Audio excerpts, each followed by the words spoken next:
O Trovão de Deus. A saga de Martinho Lutero. O monge que abalou o mundo. O som do martelo que partiu a cristandade. Na manhã de 31 de outubro de 1517, um som ecoou pelas ruas da pacata cidade de Wittenberg, na Alemanha.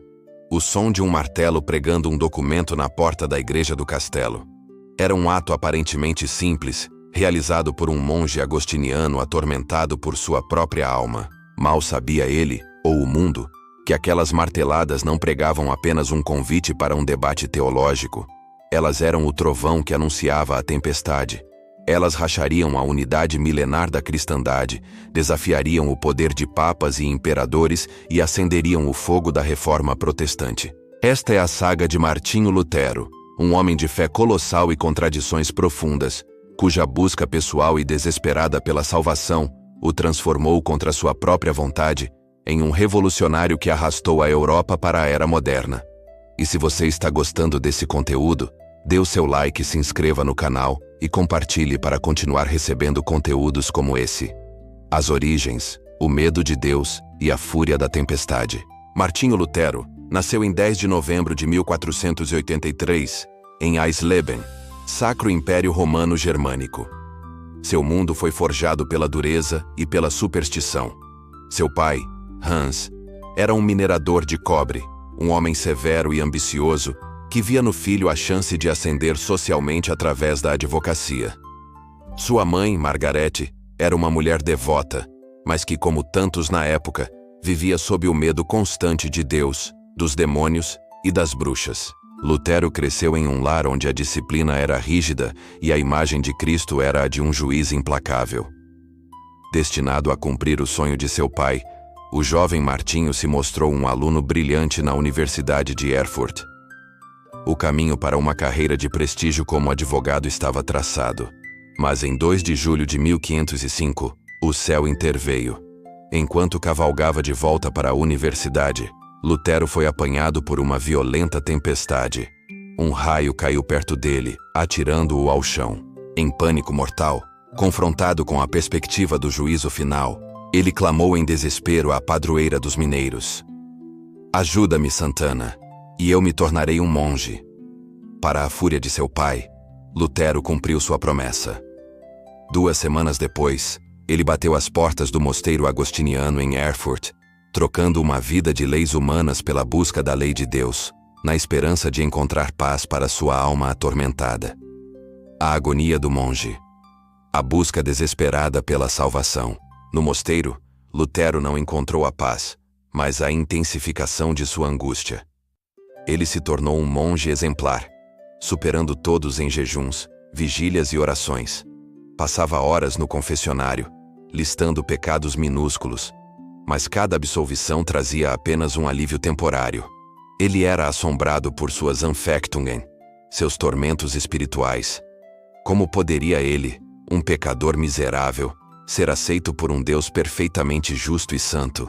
A justiça de Deus para ele era um padrão inalcançável, e o medo do inferno o consumia.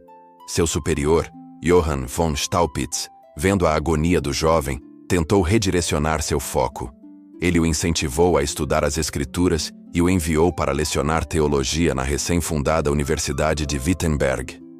Foi lá, enquanto preparava suas aulas sobre a Epístola aos Romanos, que Lutero teve sua epifania, mais tarde conhecida como a experiência da torre. Ao meditar sobre Romanos 1:17, "O justo viverá pela fé", a verdade o atingiu como um raio. A justiça de Deus não era uma exigência a ser cumprida, mas um dom a ser recebido pela fé em Jesus Cristo.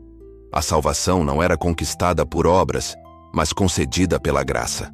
Naquele momento, a angústia de uma vida inteira se dissipou. Lutero sentiu que havia nascido de novo e que as portas do paraíso haviam se aberto. O martelo e as teses, o início da rebelião. Essa descoberta teológica transformadora colidiu frontalmente com as práticas da Igreja.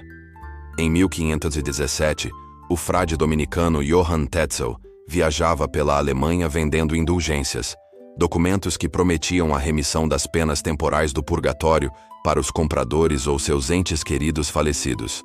Com o slogan "Assim que a moeda no cofre cai, a alma do purgatório sai", Tetzel transformava a salvação em uma transação comercial. Para Lutero, isso era uma blasfêmia, uma zombaria do sacrifício de Cristo e da graça gratuita de Deus. Indignado, ele redigiu 95 teses em latim, questionando a eficácia e a teologia das indulgências. Em 31 de outubro de 1517, ele as afixou na porta da igreja do castelo de Wittenberg, um ato que servia como um convite para um debate acadêmico. Ele não tinha a intenção de iniciar uma revolução. Mas, graças à invenção da prensa móvel, as teses foram rapidamente traduzidas para o alemão e distribuídas por todo o império. A faísca acadêmica se tornou um incêndio público. O fora da lei, desafiando o Papa e o Imperador. A reação de Roma foi lenta, mas implacável. O Papa Leão X, inicialmente desdenhoso, exigiu que Lutero se retratasse. Em debates públicos, Lutero foi forçado a levar seus argumentos às últimas consequências, declarando que nem o Papa, nem os concílios da Igreja eram infalíveis e que a única autoridade para o cristão era a Escritura Sagrada, sola Scriptura. Em 1520, o Papa emitiu uma bula de excomunhão. Lutero respondeu queimando publicamente o documento papal, um ato de desafio total. O clímax ocorreu em abril de 1521, na Dieta de Worms, uma assembleia imperial. Lutero, um simples monge, foi convocado perante o homem mais poderoso do mundo, o Sacro Imperador Romano Carlos V. Colocado diante de seus escritos e ordenado a se retratar, Lutero pediu um dia para refletir. No dia seguinte, ele deu sua resposta imortal. A menos que eu seja convencido pelo testemunho das Escrituras ou por razão clara, minha consciência está cativa à palavra de Deus. Não posso e não vou me retratar de nada. Aqui estou. Não posso fazer outra coisa. Que Deus me ajude. Amém. Declarado herege e fora da lei, qualquer um poderia matá-lo sem punição. Mas, ao deixar Worms, ele foi sequestrado por soldados de seu protetor, Frederico, o Sábio, e escondido no castelo de Wartburg, o tradutor e o reformador, construindo uma nova igreja. No exílio em Wartburg, Lutero realizou sua obra mais monumental, a tradução do Novo Testamento para o alemão. Pela primeira vez, pessoas comuns podiam ler a Bíblia em sua própria língua, um ato que democratizou a fé e ajudou a padronizar o idioma alemão. Após retornar a Wittenberg, ele passou o resto de sua vida construindo as fundações de uma nova igreja. Estabeleceu liturgias, escreveu catecismos para educar os leigos e compôs hinos poderosos, como Castelo Forte é Nosso Deus. Em 1525, ele chocou o mundo ao se casar com Catarina von Bora, uma ex-freira, estabelecendo o modelo da família pastoral protestante. O legado do trovão. Martinho Lutero morreu em 18 de fevereiro de 1546, em Eisleben, a mesma cidade onde nasceu. Ele partiu, mas a revolução que iniciou era imparável. O legado de Lutero é complexo e imenso.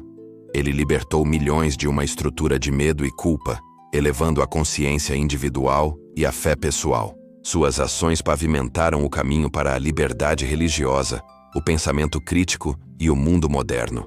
No entanto, sua herança também é manchada por sua intolerância e seus escritos antissemitas virulentos. Ele foi um homem de seu tempo, um gênio imperfeito. O trovão que soou da alma atormentada daquele monge solitário não apenas reformou a igreja, ele redefiniu a civilização ocidental, e seus ecos ressoam até os dias de hoje.